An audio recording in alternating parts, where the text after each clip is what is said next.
नमस्कार दोस्तों आज की कहानी है प्रेम के आदिम परमात्मा।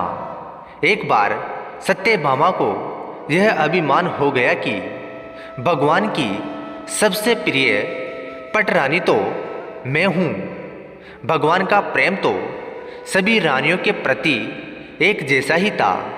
उन्होंने सत्यभामा के अभिमान को दूर करने के लिए एक लीला की।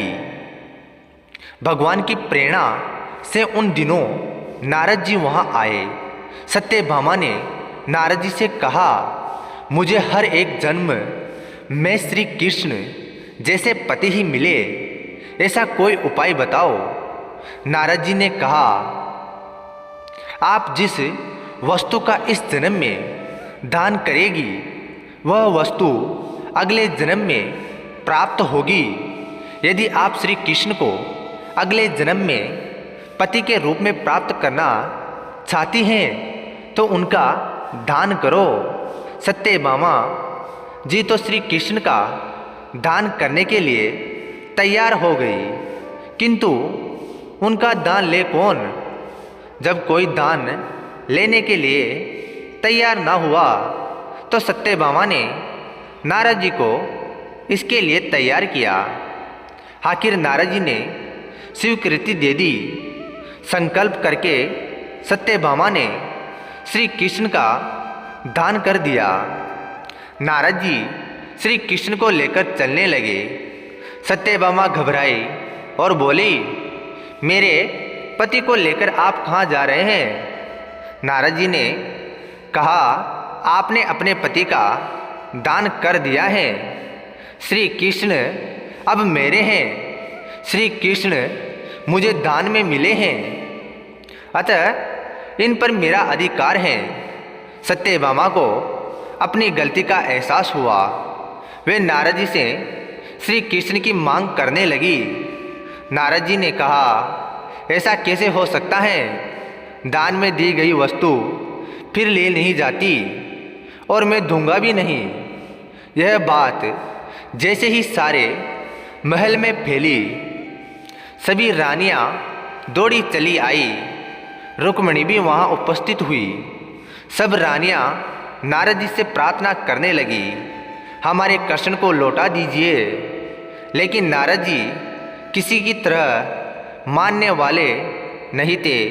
अंत में जब सबने बहुत विनती की तो बोले, मैं मुक्त में तो श्री कृष्ण को वापस करूँगा नहीं। हाँ, यदि आप इन्हें लेना ही चाहते हैं तो इनके बराबर मुझे सोना दे। सत्यभामा खुश हो गई, बोली, अरे यह तो मेरे लिए सामान्य बात है। मेरे पास आभूषणों का ढेर है, स्मृतक मणि है और भगवान का वजन भी कितना होगा। सत्यभामा अपने सारे गहने ले आई।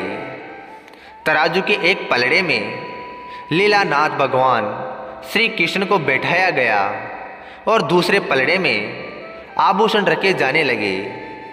सभी आभूषण रख दिए गए, किंतु श्री कृष्ण की पलड़ा जरा सा भी ऊंचा नहीं हुआ। सत्यभामा ने अपने अन्य सभी प्रकार के गहने, हीरे मोती आदि रखे और स्मृतक मणि भी उस पलड़े में रख दी, किंतु श्री कृष्ण नहीं तुल पाए। जीवन को जब अभिमान हो जाता है तब भगवान हल्के कैसे हो? भगवान का मूल्य क्या हीरो मोती और आभूषणों से आंका जाता है? भगवान क्या द्रव्य से खरीदे जा सकते हैं? अन्य सभी रानियां भी अपने अपने आभूषण रत्न आदि ले आई, किंतु श्री कृष्ण का वजन ना हुआ। अंत में सत्यभामा रुक्मिणी को भी बुला लाई। रुक्मिणी को सारा रहस्य समझ आ गया कि क्यों श्री कृष्ण तुल पा नहीं रहे। वे बोली, क्या कभी भगवान को आभूषणों से तोला जाता है? रुक्मिणी जी ने प्रेम से तुलसी का एक पत्ता तराजू में रखा और उसके रखते ही भगवान का पलड़ा ऊपर उठ गया। परमात्मा प्रेम के अधीन है। दान, तप, तीर्थ यात्रा, यज्ञ, दिव्य ज्ञान आदि से परमात्मा को प्राप्त नहीं किया जा सकता। उन्हें तो केवल एकमात्र प्रेम भक्ति से ही वश में किया जा सकता है। दोस्तों, श्री कृष्ण जी की यह कहानी आपको कैसी लगी कमेंट में ज़रूर बताना, और चैनल पर पहली बार आए हो तो चैनल को सब्सक्राइब करके घंटी को ज़रूर दबा देना। आपका बहुत बहुत धन्यवाद कहानी अंत तक सुनने के लिए। जय श्री राम दोस्तों।